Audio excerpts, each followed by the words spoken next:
Hi everyone, and welcome to my channel. I'm painting a kestrel, and she is a young lady kestrel. I took a photograph of her in a show that was taking place in England at the time. It was last summer. The painting I'm using to do her eyes, which is what I chose to start with, is the Payne's Grey and Opera Rose mixed together. I wanted to create like a browny plum colour.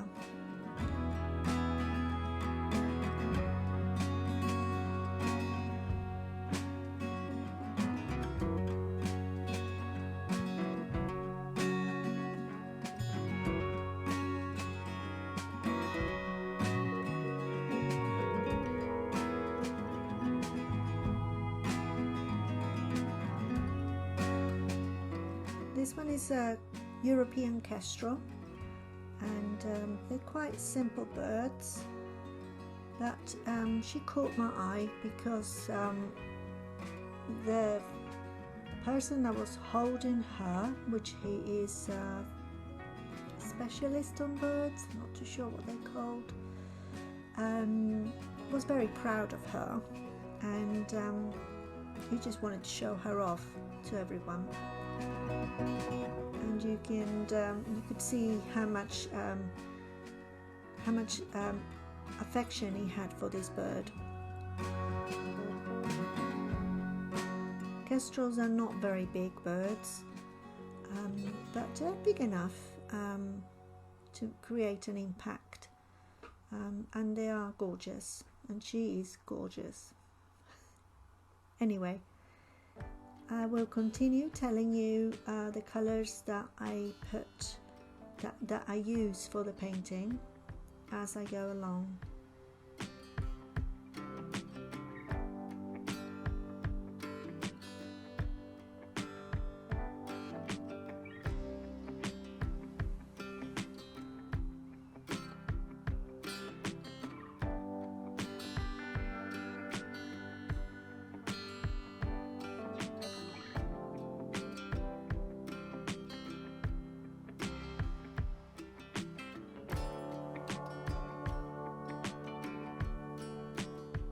The brush I'm using in this painting at the moment to do the eye is a very small brush, and it could be a 0 or a size 1 you could use, or even a 00 if you want to go even smaller to get to those tiny details on the eye.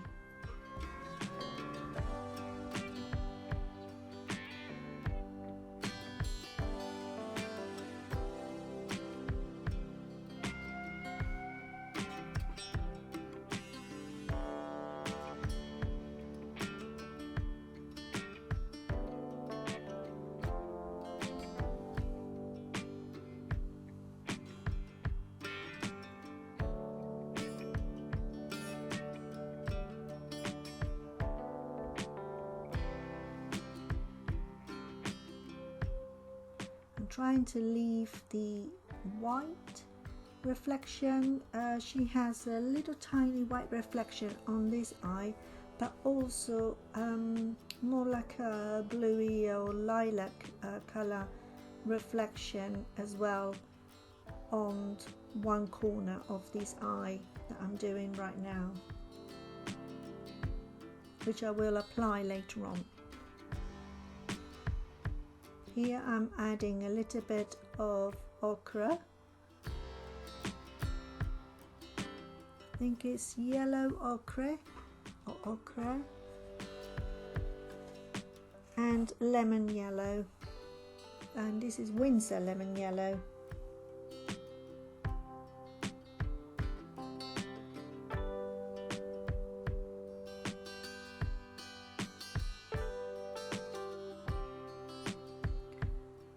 Now I'm applying it around the beak, the yellow bit of the beak. You can actually see it on the picture below on the screen, what section I'm actually working with.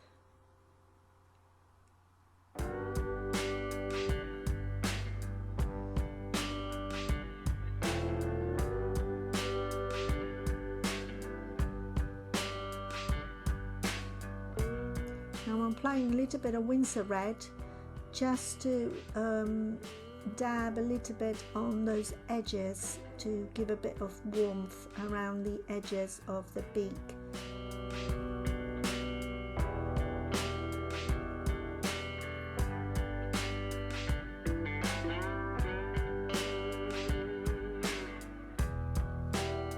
I'm mixing a little bit of burnt sienna as well there.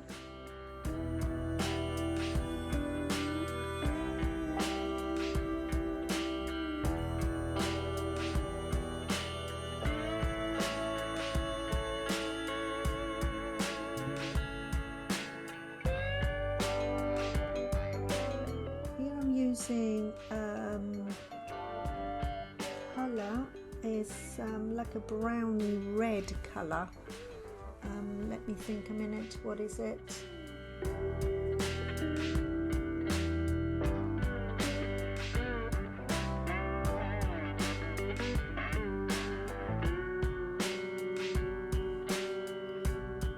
Okay, this colour I was using is called Indian red. I also have got on the side of the plate, don't know if you can see it, permanent azurine crimson.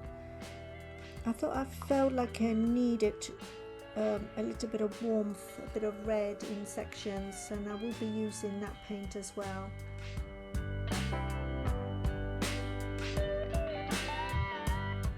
The Indian red is what I have been mixing,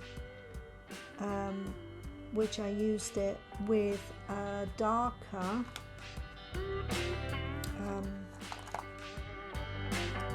lamp black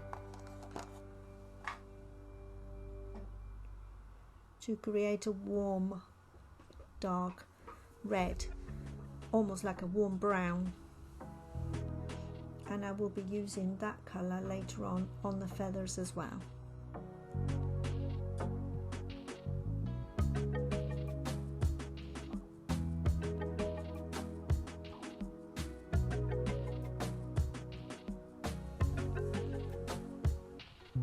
The trick is to try and use the same paint in the whole body, in different sections, to try and mix the paint to add a balance, if you know what I mean.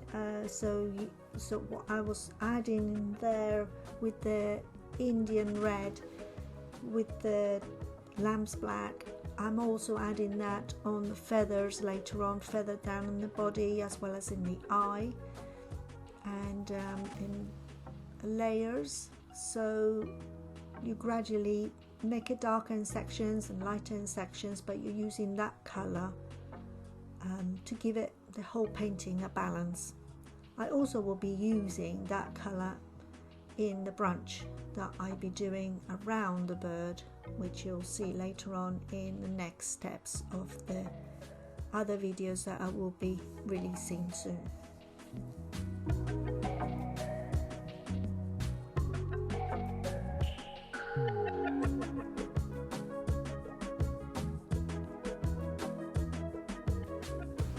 The beak is quite tricky because it does have a nice shine on the top bit, and to make it look curved is quite difficult to do because it has got those shadows, and the lower beak is dark, but it has got like a bit like a blue color, which I use the Payne's grey.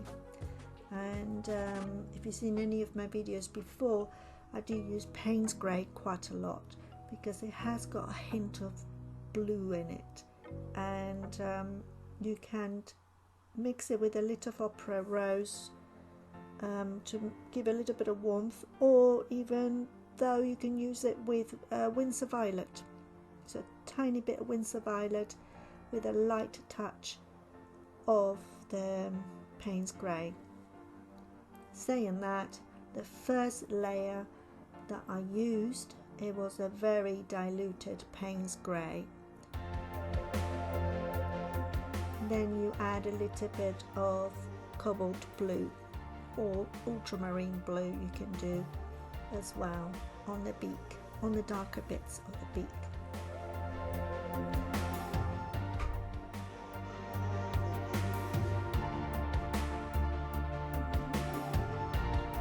So gradually I'm going darker and darker around the eye, just to enhance and get the eye to pop out of the paper, literally pop.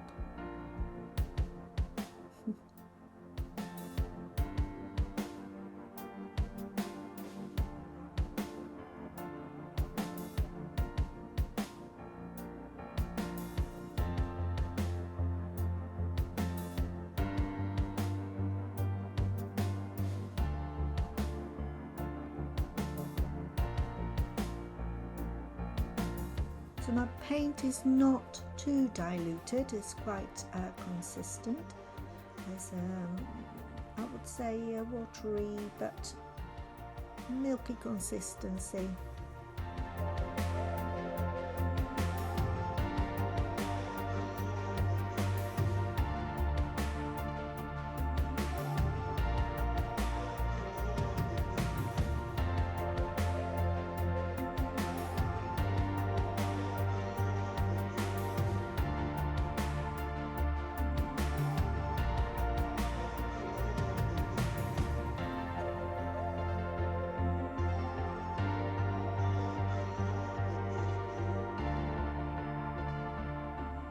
Seem to make up my mind about putting the photo in the picture or not.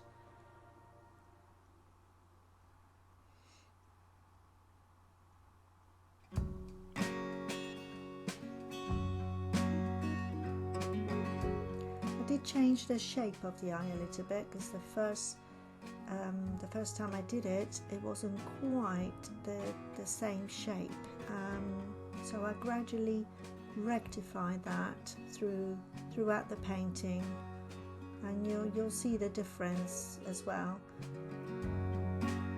I did use watercolor pencils to help me out with more detail around the eyes and the nose later on as well, but you won't see that in this video. You'll see it hopefully in the next video.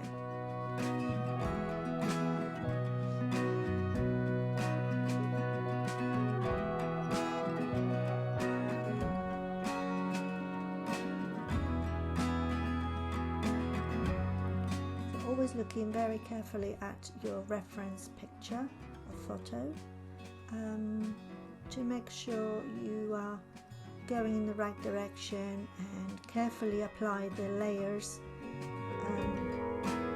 Start light and gradually go darker by applying more layers, and obviously the paint will be more consistent and thicker when you are applying the last layers.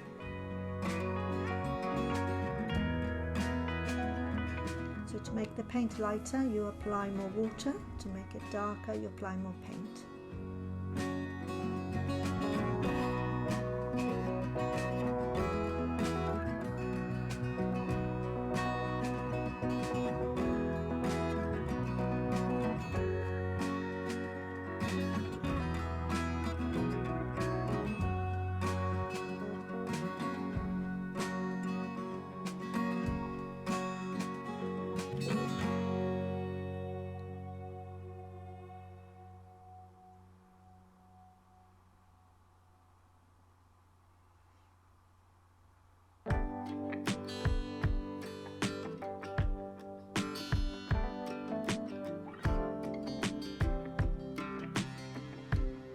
Don't actually paint that fast. I just had to speed it up a little bit in these sections because I didn't want to make the video far too long for you.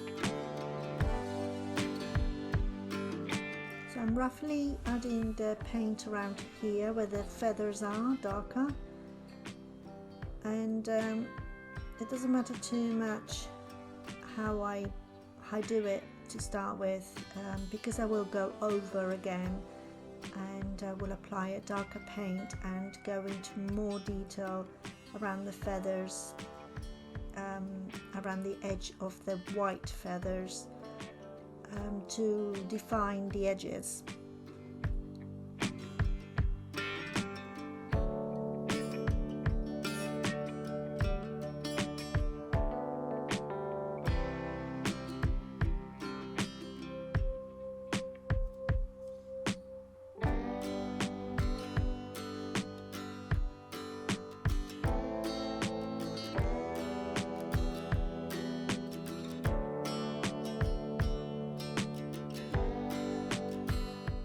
Applying opera rose,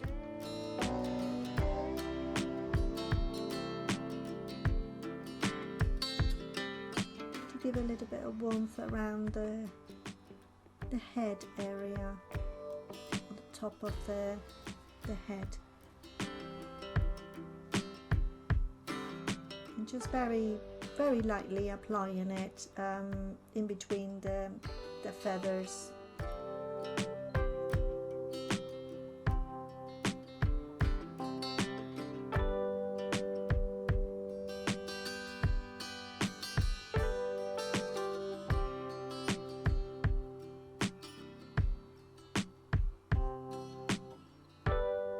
There's little grooves around the nose area as well, the beak, sorry. So I was trying to add that in the painting too.